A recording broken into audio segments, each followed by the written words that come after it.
Are the inconsistencies of Sam Darnold going to cost the Minnesota Vikings a potential Super Bowl? Well, we got the full Sam Darnold experience on Sunday night. Some of it was good, some of it was bad, and some of it made you go bald. We're going to talk about that. We're going to talk about the offensive line, perception versus reality. And the trade deadline is tomorrow from the time we're recording it on Monday. So we are going to talk about that and some potential trade candidates. I don't think the Vikings are done. Welcome to the Real Forno Show. Ladies and gentlemen, welcome to the Real Forno Show, hosted by the one and only Tyler Forness. A to Z Sports sought him out to be their Minnesota Vikings reporter and NFL analyst. And he's a proud contributor over at SKOL North's Purple Daily.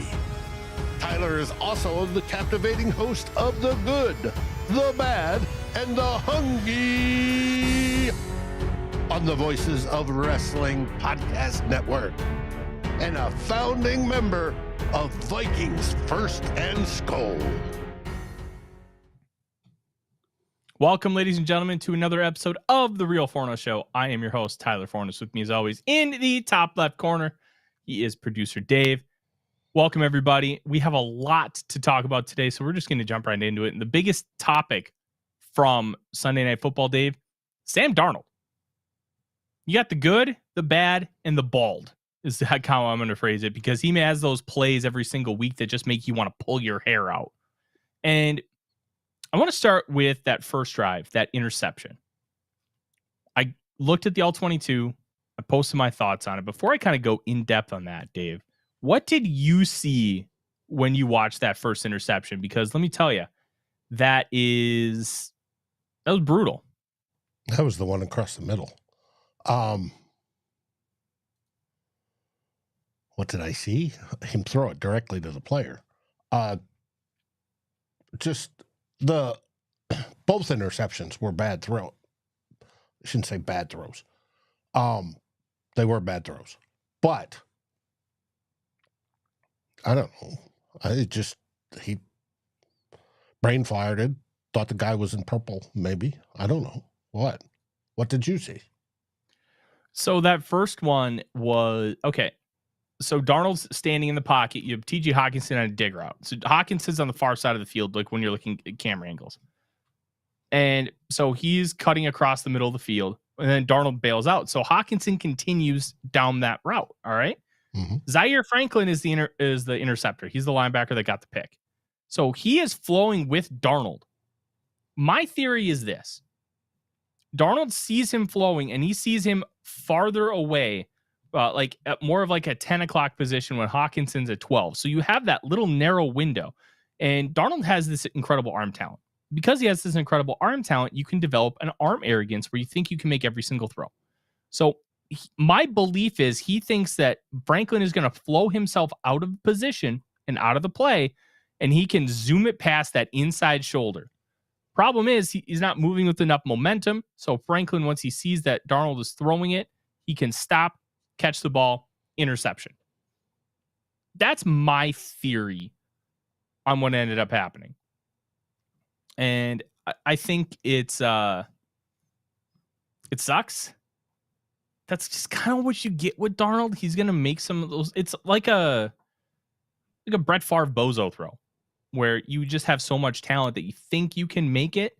Sometimes you get away with it, and it's like, whoa, how'd you make that throw? And sometimes like, dude, what the hell? Like, now the one in the end zone. That's what I'm talking about. All right. Now that's TJ was open. Mm-hmm. As he rolled out. And he spins out backwards. If he had stayed in the pocket or moved less, TJ was open for a while. I understand it. Now, when he threw it, he should have thrown it high, one, so TJ could go up, to go above the linebacker, and then towards the back line, which TJ was angling towards. but he didn't. Travis, I saw, and that's what made me sour. It's a shame. Yeah, We've all sucks, gone man. through it, and it sucks balls. Mm-hmm. I think everybody here remembers when Eclair passed away, how much that got to me. Like, that's awful. Our deepest condolences, Travis. Yeah.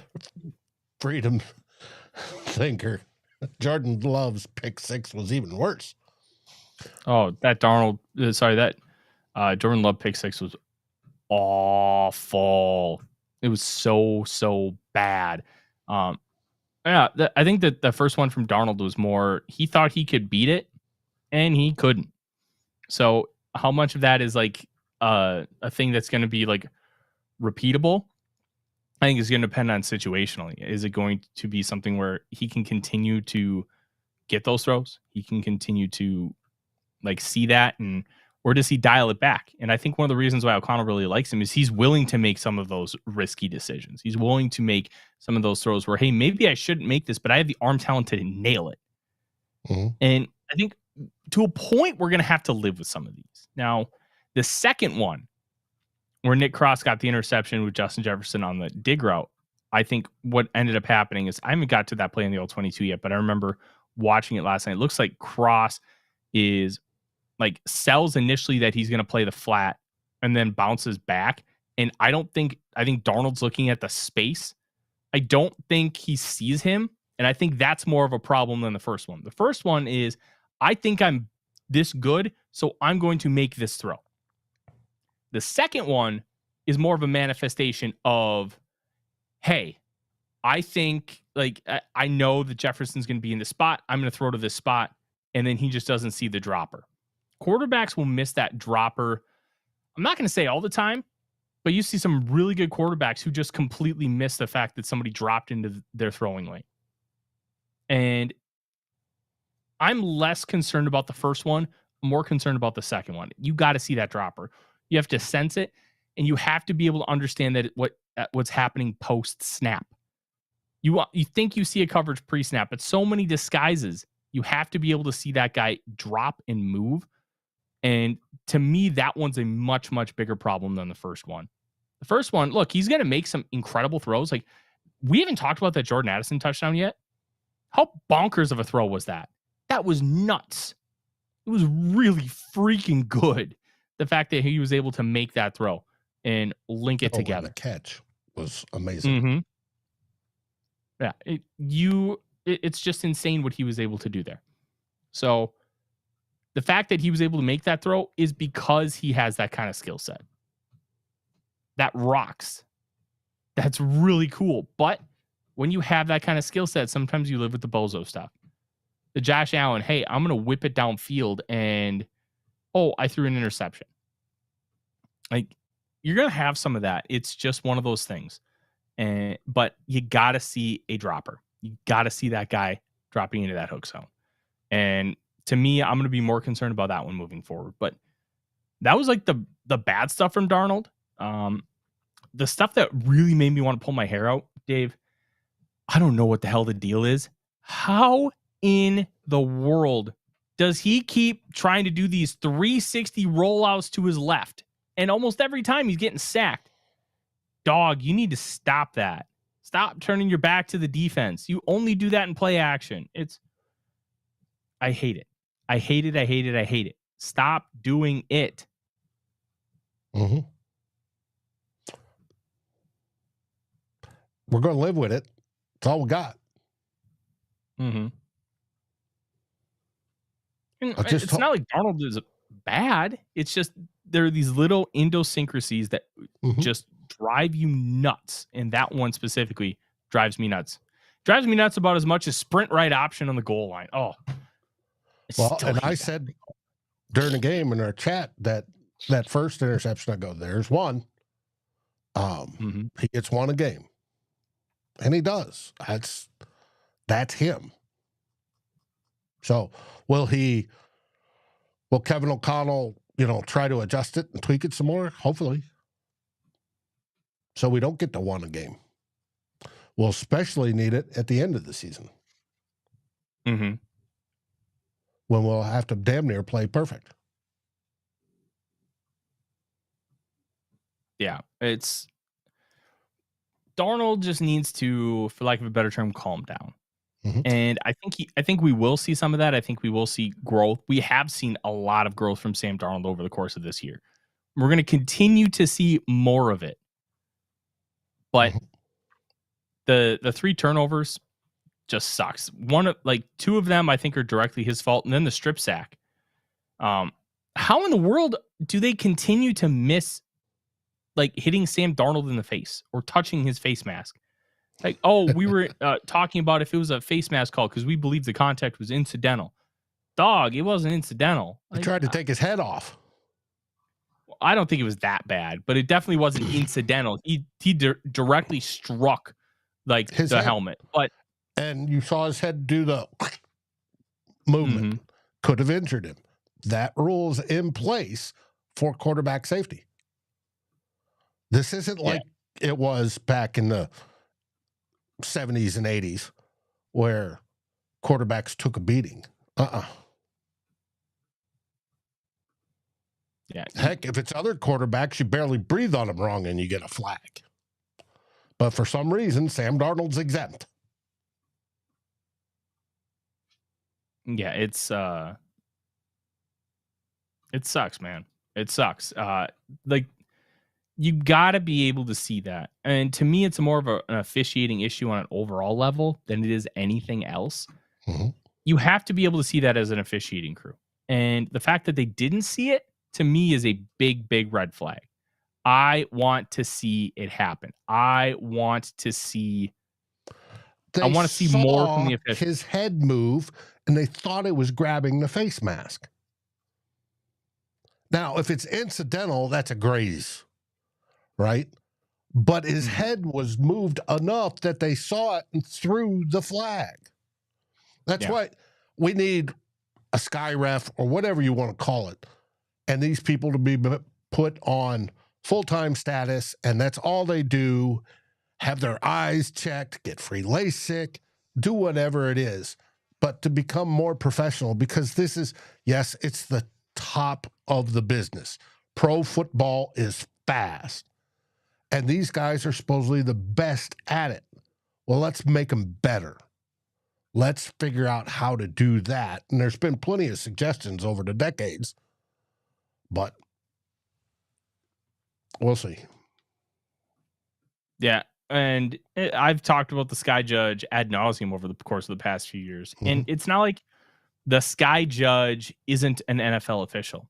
It's explicitly an NFL official. That official is an 8th referee. The only thing that is, they have the ability to see a blatant call and fix it. You're not asking that guy to fix it. Ticky-tack hold. You're asking that guy, hey, that was blatant pass interference like in the 2019 NFC Championship game, Rams Saints. That was a blatant face mask on Byron Young against Sam Darnold. Blatant stuff.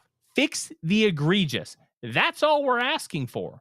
We can have expedited review to see if a ball is caught. We can have expedited review for X, Y, and Z. But we can't have any type of review to fix a penalty that wasn't called. To me, that's a bunch of crap. And one of the tough parts about the National Football League is they are a very reactionary league. They don't, what's the word for it? What they end up doing is they wait until something egregious happens and then they fix it. They're not proactive. A good manager will see a problem starting to happen and fix it before the crack becomes like anything more than just something tiny, or the crack will like completely separate and the concrete will be busted. No, they will patch up the concrete quickly before it becomes a problem. The NFL will let that concrete completely crack and split open. And then they'll be like, oh, well, now we need to fix it. Dog, you could have fixed it for half the price like 2 years ago. That's what we're talking about here. The NFL is very reactionary, not proactive. They've always been that way. And they feel like they can be that way. Why? They make more money than any sports organization. Their TV deals are worth billions. Each NFL team in pure profit. Profit. not including ticket sales, not including any of that. Just the profit that they get from the National Football League is in like the $46 million range. They're making bonkers amounts of money. And you have to be able to protect the interests of the teams and the players.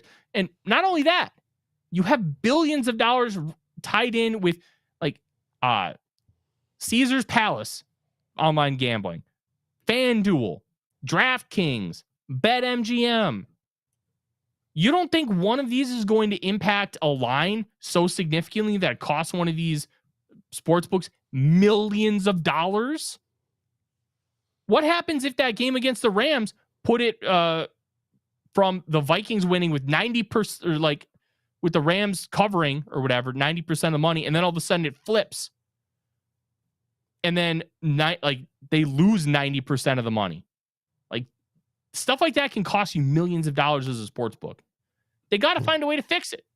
They have to find a way to fix it. This isn't talking about, hey, this is rigged, or the fact that it could be. It's keeping the integrity of the game. And that's something the NFL screamed about for years when they tried to bury Tom Brady under the sun for Deflategate, something that scientists proved was the weather. They proved that the weather deflated those footballs. Have you ever seen that sports science that they did on it like 2 days afterwards, Dave? Oh, yeah, I saw it. I've seen it too. They like struck it from the internet because, well, guess what? They wanted to bury Brady. And I'm not going to get into a conspiracy theory thing, but they proved that scientifically that the weather could have easily deflated all those footballs. Mm-hmm. We just want them to be right. We want them to get it right. We don't want outside factors factoring into who wins a Super Bowl. We want the players and coaches to do that. Mm-hmm. They got to fix this. And I'm not expecting it to be fixed right now, but they should fix it later. And Dalton makes a good point. The only integrity is money. Well, once one of these sports books gets absolutely screwed and loses like $100 million on one of these calls, you bet there's going to be some change. That's the thing. Reactionary, not proactive. Yep. But let's kind of spin this forward and move on. We got to talk about the good with Sam Darnold. Outside of a couple plays, Darnold was good. He was comfortable in the pocket. He was dropping back. He was reading the field pretty well, firing the ball down the field, finding Justin Jefferson with that one-on-one coverage, finding Justin Jefferson with those dig routes, hitting Jordan Addison on those speed outs to, like, consistently with accuracy and good placement. He was dealing. There were a couple plays where I wish you had just a smidge more patience. I think it was a third down. You had Trent Sherfield open on a deep hook and just an easy pitch and catch. He just needed to have a half a second more patience with where the pocket was at. He should have been able to have. So we're not even asking him to do things that he hasn't shown he's done or he's capable of doing. We're not asking him to be Superman. We're not asking him to be Patrick Mahomes or Josh Allen or Lamar Jackson. We're just asking him to play quarterback. If he does that just a little bit better, Dave, just a little bit, it's amazing what can happen. And you saw the offense in the second half. They started to finally click and they started to finish drives. And then they put the game away up 4 with that bootleg. Dave, I love that bootleg. You know why? Because they run it where Darnold rolls out to the right and they throw it to Josh Oliver in the flat. That's like 10 yards every time. Ooh, buddy, I love that. It's just easy money. Gets you in a rhythm. Easy button.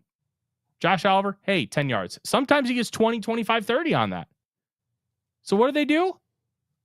They run it again with, instead of Hawkinson, they run it to the left with Hawkinson running shallow and Oliver running deep. No, sorry, it wasn't Hawkinson. It was Jefferson running shallow.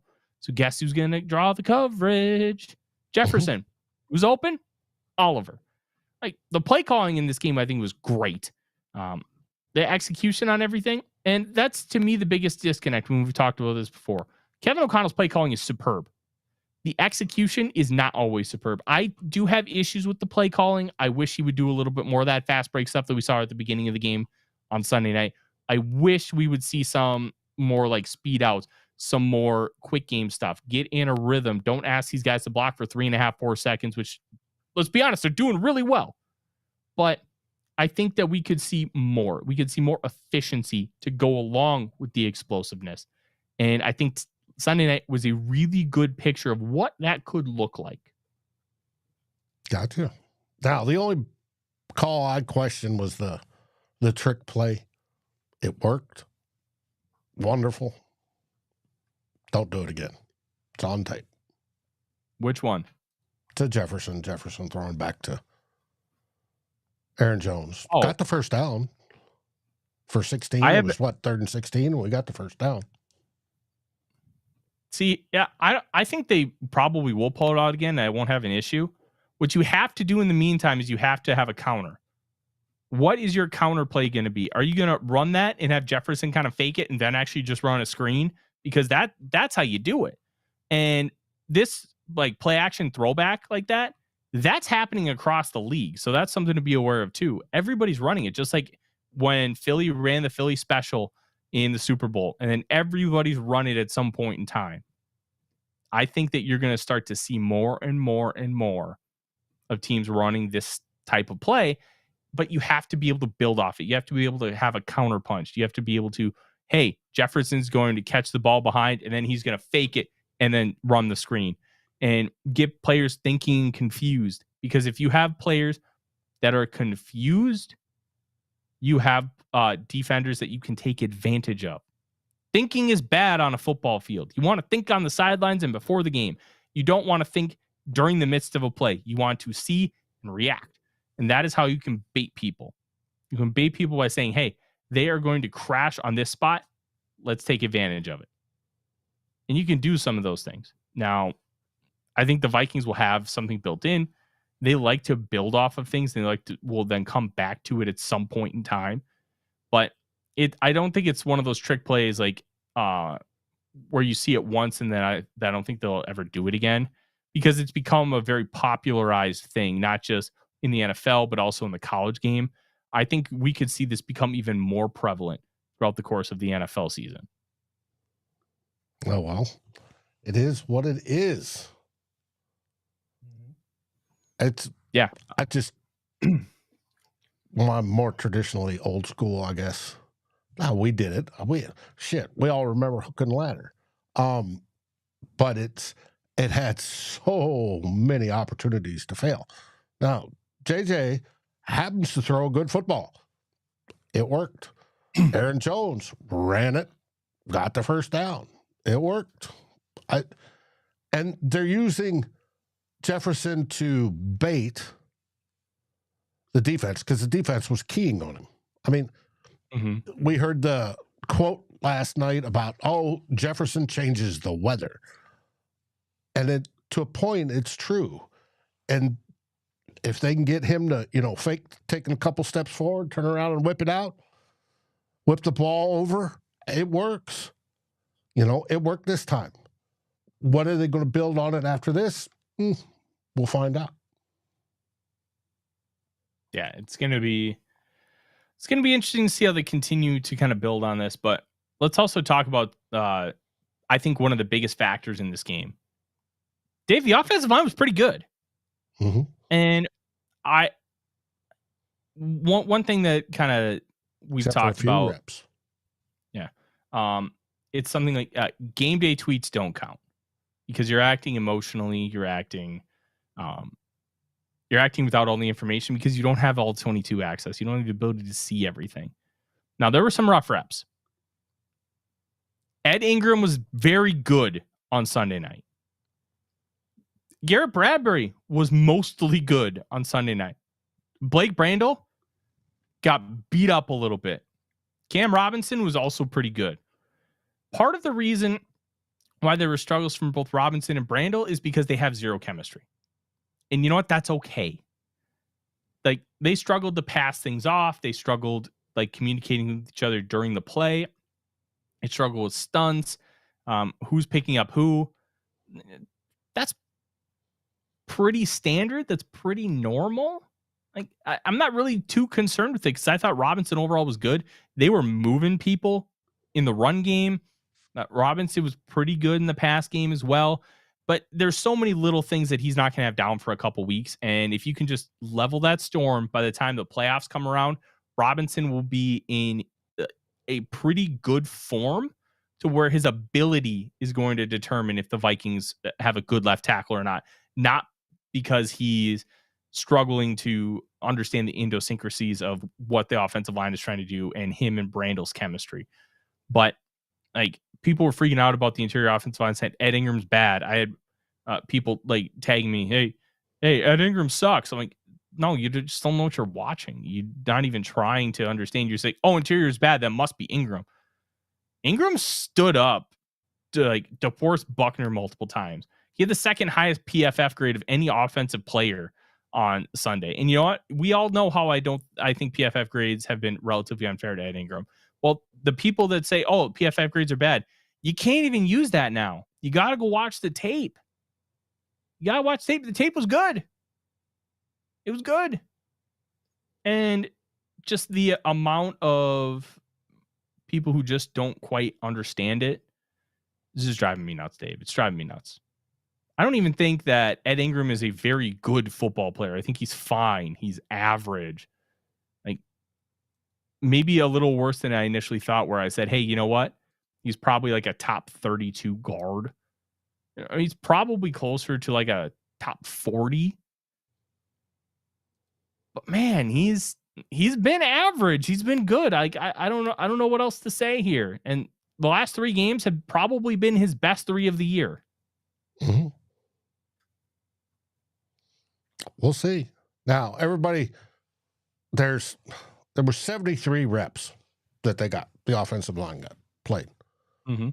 Everybody remembers Bradbury getting knocked on his butt. Bradbury, turns out, stepped on Ingram's foot. Everybody's blaming Ingram for Bradbury stepping on Ingram's foot. Sorry. That's Bradbury's issue.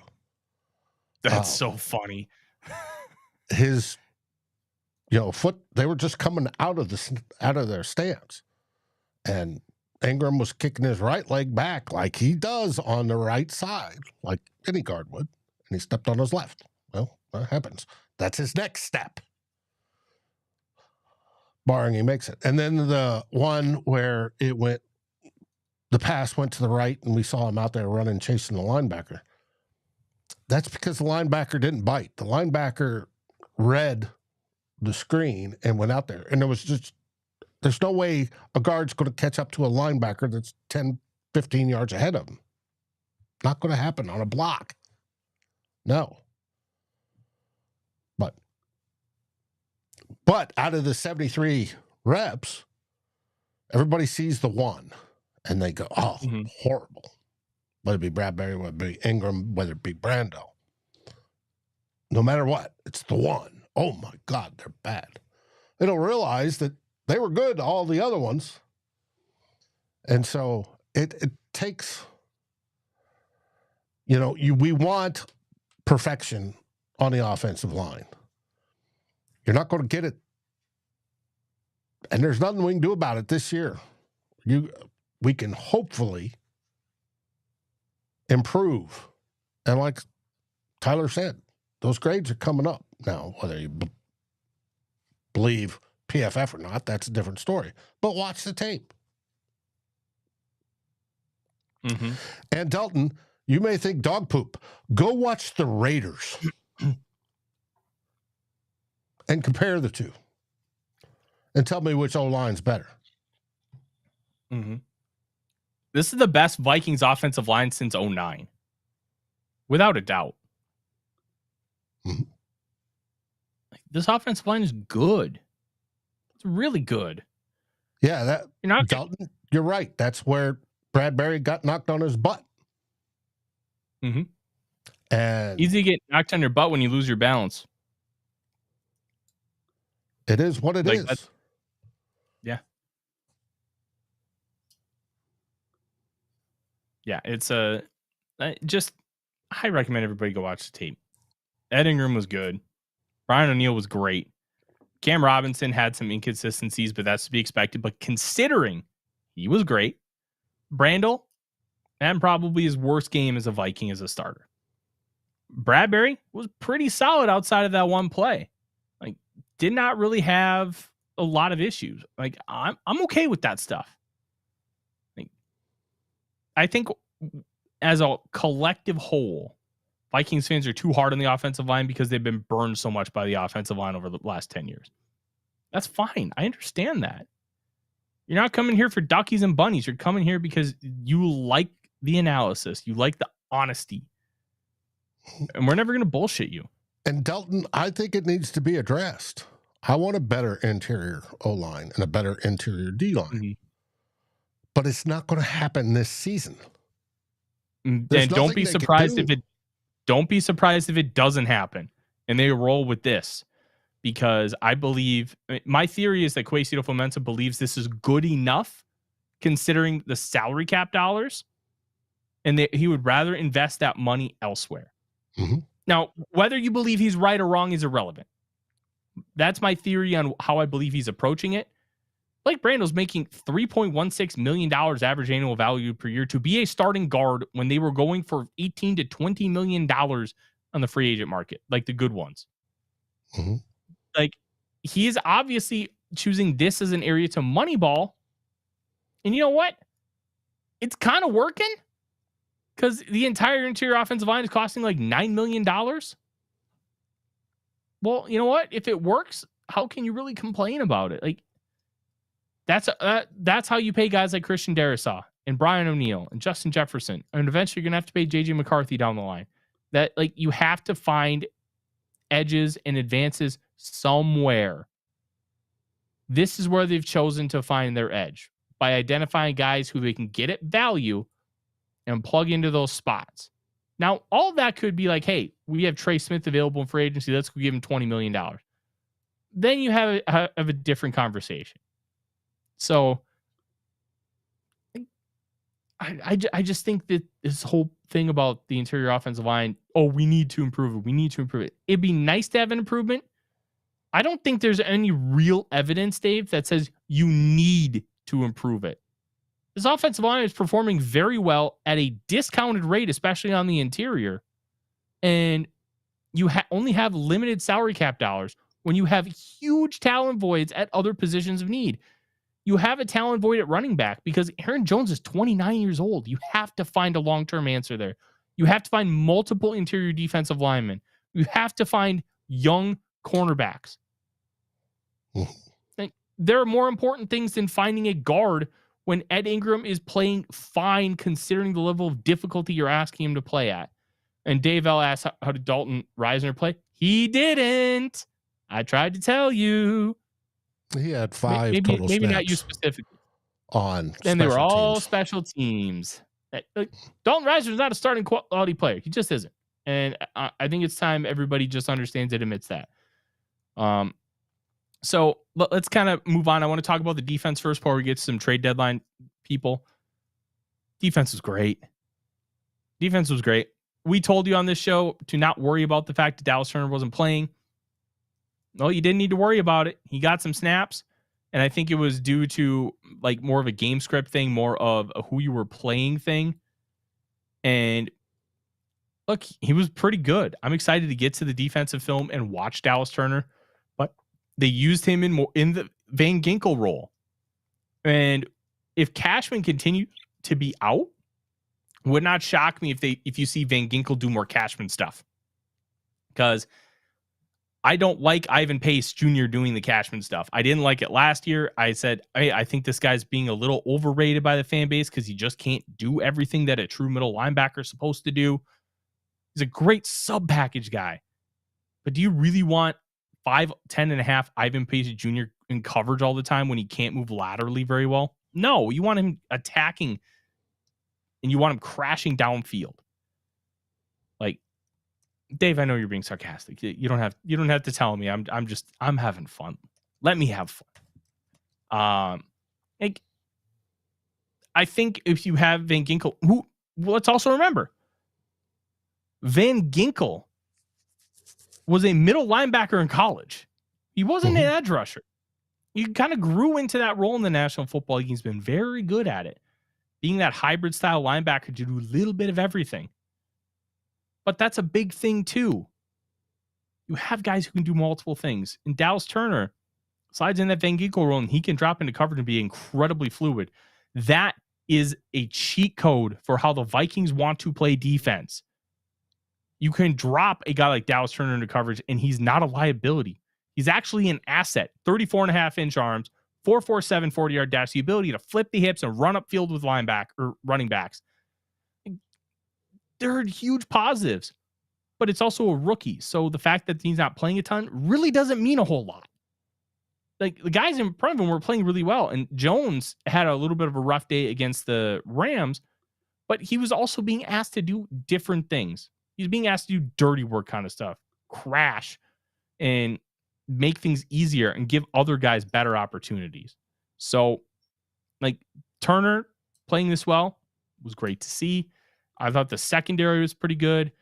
They really did a great job disguising coverages and having guys bail out, and then Cam Bynum as a robber. That one pass breakup early in the game where they had two guys bailing out, and then you have Bynum getting that pass deflection. Like, stuff like that is great. Jonathan Grenard, I think you can make a case that he is the defensive player of the year, especially because a lot of the best candidates are on bad football teams. Grenard leads the NFL in pressures per Pro Football Focus. He hasn't had a game under 5 pressures all year, 7 sacks, 6th best run stuff win rate, according to ESPN, 15th best pass rush win rate, according to ESPN, and his pass rush efficiency is in the top 20 per Pro Football Focus. This dude is playing bonkers football. He's great against the run. He's great against the pass. He's honestly wrecking games by himself at times with how well he's playing. And I think he deserves to be in the conversation. I don't think he's a slam dunk. I don't think he should win the award per se, but he's in like a short list of 5, 6, 7 guys that you're talking about. And a lot of those guys are on bad football teams or teams with bad records in the case of Trey Hendrickson, who might be the best defensive player in football right now. He is single-handedly carrying that defense to play competent football. He almost beat the Chiefs by himself. That was how good he was playing. So I think we need to talk about Grenard being this great football player. One of the big things when they signed him was like, man, they signed him over Hunter? I don't know. But then I watched the tape, I'm like, I see the vision. This is a better fit than Danielle Hunter, even if Danielle Hunter is a better football player. And you know what?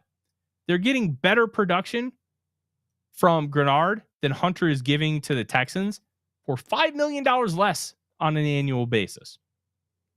That's pretty good, right, Odie? Yeah, it's pretty good. Odie agrees so much, he's just sleeping. Yeah, the Vikings are going to have to make some moves this offseason. When it comes to the defense, they're going to have to get younger. They're going to have to get guys that they can rely on. Delton, it's not that they're playing risky. It's being calculated, being smart with your aggressiveness. Being aggressive to be aggressive isn't always a good thing. Being aggressive in a smart way is. And I think their aggressiveness is just paying more dividends than it was a couple of weeks ago because they're being smarter about it. They are also getting more pressure with 4 guys. That was a big thing. They got pressure with 4 a lot on Sunday night. If you can get pressure with 4 and you have 7 guys in coverage, makes it significantly harder for an offense to operate. That's how great defenses can operate. Now, if you get pressure with 4 and you bring a 5th, well, that 5th's just going to be candy in a bottle, man. Like, you can make that happen and make it more impactful for your team. So that's kind of the way I look at it. But to wrap up the show, Dave, tomorrow is a humongous day in this country. College football playoff results come out, and it's the NFL trade deadline. Mm-hmm. Then there's nothing else happening. It's just the trade deadline and the CFP rankings coming out. Nothing else. Nothing else. If you haven't already, go vote. That's all the politics we're going to talk about on the show. You can't bitch about who's president and who's running the country and your local governments if you don't go vote. So go do it. Now that we've gotten that out of the way, let's have a conversation about some trade candidates. And we've talked a significant amount of players. And Chris, by the way, I will be 35 when they inaugurate the next president. So technically, I think I'm eligible. But I will be the next presidential election. So that's a moot point. I think what's interesting about the trade deadline is the Vikings could still make a really big move, or they could make a couple small moves. And I think they are going to continue trying. Cornerback and defensive tackle are going to be the ones that I expect them to really target. And one guy I really want them to focus on is Oso Digizua, defensive tackle for the Dallas Cowboys. Cowboys are going nowhere. Odigizua is a free agent after the year. I don't know what it'll take to get him, but if you can do it for a fifth, I'm going to do it. I'm going to bring him in, and I'm going to try to extend that guy because I think this guy can be a really nice piece for you for a long time. And if you trade for him, you can get an extension done, likely cheaper. Why? You're not bidding against anybody else. You're bidding against yourself. It makes it a lot easier to get guy at the price that you want. Especially after they see all the facilities and the warm, loving feelings and all that wonderful stuff that Cam Robinson experienced after the game, they sell. Yeah, absolutely. So I think Odigizua is the one guy that I want to be on this football team after the trade deadline. I'd love Jeffrey Simmons or Dexter Lawrence. Mm-hmm. I don't think those are happening. I'm still holding out hope for Jeffrey Simmons. I still think it's a no. They're 2-6, maybe 2-7. I can't remember which one. I don't know if they've had their bye week yet. But yeah, they're probably not going to sell him, but I would love him if they did. Odigizua, I think Greg Newsome from the Browns is an option. He's been a little rough at times this year, but I think there's some other factors in there too. He's also playing out of position in the slot. I think he's better on the outside. The problem was they're so loaded at corner, they moved him to the slot because of what they have. And they're not playing Denzel Ward in the slot. He's making $20+ million a year. Martin Emerson can't really play the slot. Newsome can. So we've kind of got pigeonholed there. I don't necessarily think that's necessarily his best spot, but I do think that you can, use him in the slot. I think he's versatile enough to do that. I also think he's got the 5th-year option next year. It's like $13 million. He's a guy that you might want to keep long term. So maybe you give a 5th for a guy like that. Maybe it's a conditional pick. I don't think the Vikings they do any conditional picks in 2026 in rounds 4, 5, 6, or 7 because I think all of those are tied up right now because of the Cam Akers and Cam Robinson trades, which makes things a little bit more complicated. But maybe you do a conditional 3rd in 2026. Like I don't necessarily love doing that, but if you think this guy can be a player for you long term, you have to get young corners in the building. It's a 4th-year guy. Mekhi Blackman's coming back next year. So all of a sudden, you might have Newsome, Blackman, and then you re-sign Murphy. Guess what? You have 3 corners under the age of 28 years old that you feel good about to continue building that corner room around. That's a win to me. Defensive tackle, I really want to see them find an upgrade, but it's really, really, really hard to find an upgrade at that position. It's really hard. So what are they going to do? I don't know. I'm very intrigued. Don't be surprised if Kwesi Adofo-Mensah makes a big move. They believe in this team. And don't be surprised if it blows by tomorrow and there's nothing that happened because nobody said yes. And that's the big thing. Somebody has to say yes. You can want and want and want and want and want and want. But if nobody says yes, none of it matters. But it's just as big to try and win a title. Even though this is considered like the restock year, the retool year, not a rebuild, but a reload. Because McCarthy's going to take over the team next year and you're going to be able to grow and evolve this squad. Here's the big thing. When you have this squad, when you have this team, you have to build the culture and a belief. When Darrisaw goes down, you just can't be like, oh, next guy up, we're going to start Questenberry all year. Sure, it may look good on paper that you kept those draft picks. It may look better on paper that you didn't give up an extra $2 million in base salary, which who cares?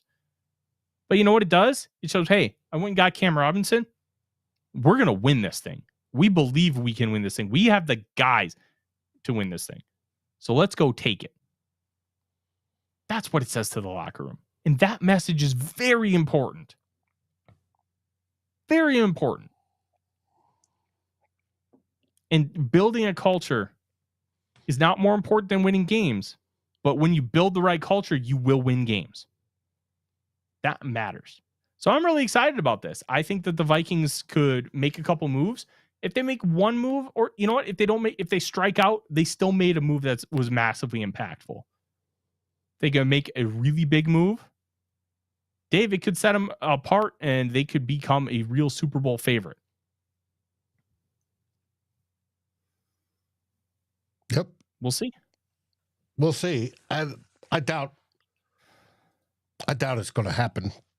Just if you're a Vikings fan, bet on nothing happening. And if it does, you'll be pleasantly surprised. Mm-hmm.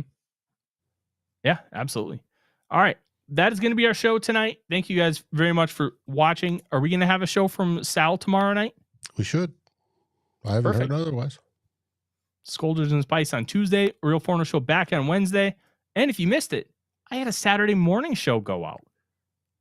Just some quick musings about a couple of topics, including the Cam Robinson trade. Every so often, I'm going to do that, and we're going to put that podcast only. And I think we may end up doing that more and more when draft prospects come out, where I'll just kind of shoot the breeze about a draft prospect kind of like right after I watch them, just talk for 10, 15 minutes and give you a good synopsis of it. And we'll do some longer form stuff on here. But we're going to have a lot of really good stuff here coming moving forward. And we're halfway through the season. We've got 9 games left. And the Minnesota Vikings are 6-2, and that rocks. Mm-hmm. So make sure you're locked into Vikings First and SKOL on the podcast feed. Give us a 5-star review. Subscribe. And if you're on the YouTube side, we like you guys just the same. Like, subscribe, and ring the bell so you know when we're about to go live. Because sometimes we go live at weird times, and you want to make sure you're there. I'm Tyler. He's Dave. SKOL Vikings, everybody. SKOL Vikings. Like, subscribe, and ring the bell to get notifications. It helps us grow this community that we all love, our Minnesota Vikings. And on behalf of Tyler Forness and myself, Dave Stefano, thank you so dearly for watching The Real Forno Show. SKOL, everyone!